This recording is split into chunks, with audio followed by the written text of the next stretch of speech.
Hello dear students, my name is Archana Sharma and I am your English teacher.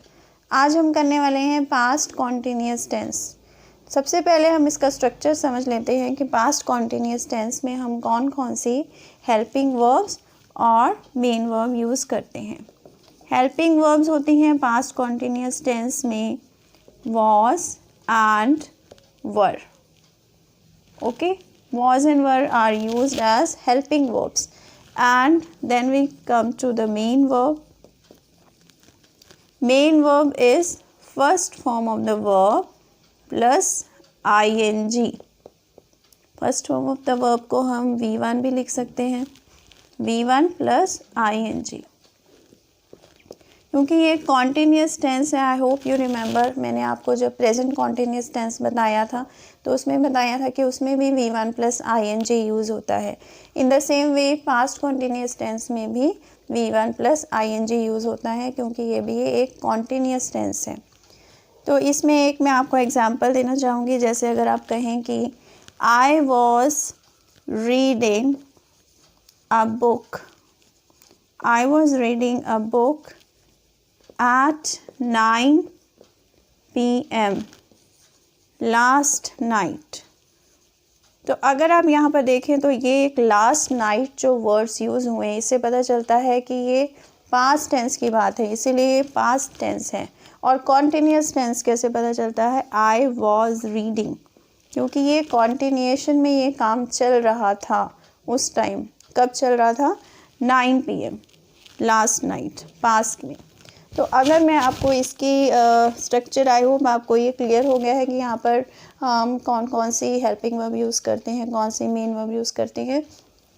अब मैं आपको इसके यूसेज के बारे में बताऊँगी। यूसेज क्या है इसका, कहाँ कहाँ पर हम इसे यूज़ करते हैं।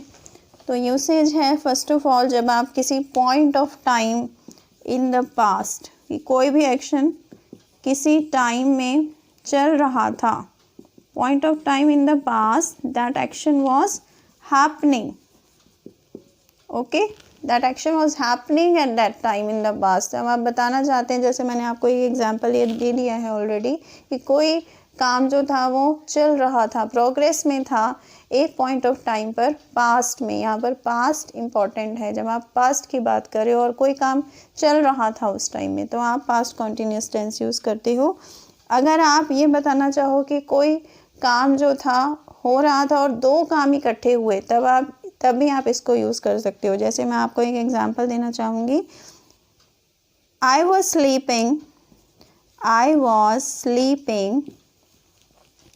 When the phone wrong. तो यहाँ पर ये जो सेंटेंस है, I was sleeping when the phone wrong, देखिए अब यहाँ पर दो सेंटेंसेस, एक सेंटेंस में ही दो टेंस यूज़ हुए हैं। रैंग बताता है कि यहाँ पर सिंपल पास्ट टेंस यूज़ हुआ है, क्योंकि रैंग जो है वो second form of the verb होती है रिंग की। रिंग, रैंग, रंग, रंग उसकी थर्ड फॉर्म होती है। और यहाँ पर देखिए आई वॉज स्लीपिंग, इससे पता चलता है कि ये पास्ट कॉन्टीन्यूअस टेंस है। तो यहाँ पर देखिए पास्ट कॉन्टीन्यूअस टेंस किस सेंस में यूज़ हुआ है, कि जब फ़ोन रिंग हुआ उससे पहले भी वो इंसान सो रहा था, वो अपने बारे में बता रहा है, आई वॉज स्लीपिंग।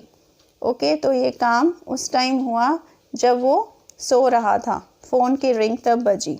ठीक है, I was sleeping when the phone wrong, उससे पहले ही वो सो रहा था और शायद वो उसके बाद भी सो रहा था।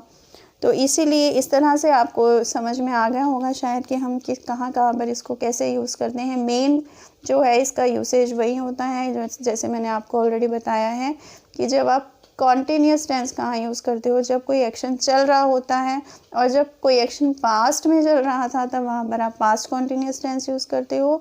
वॉज एंड वर उसमें हेल्पिंग वर्ब्स होती हैं, और क्योंकि ये कॉन्टीन्यूअस टेंस है इसलिए यहाँ पर first form of the verb plus ing use होगा। तो आई होप आपको ये कॉन्सेप्ट क्लियर हो गया है। पास्ट कॉन्टीन्यूअस टेंस क्या है, इसका स्ट्रक्चर क्या है, कहाँ कहाँ यूज़ कर सकते हैं इसको हम। इस तरह के वीडियो मैं बनाती रहती हूँ। अगर आपको वीडियो पसंद आया है then please subscribe to my channel. Thanks a lot for watching. See you in the next video. Till then, keep learning and take care.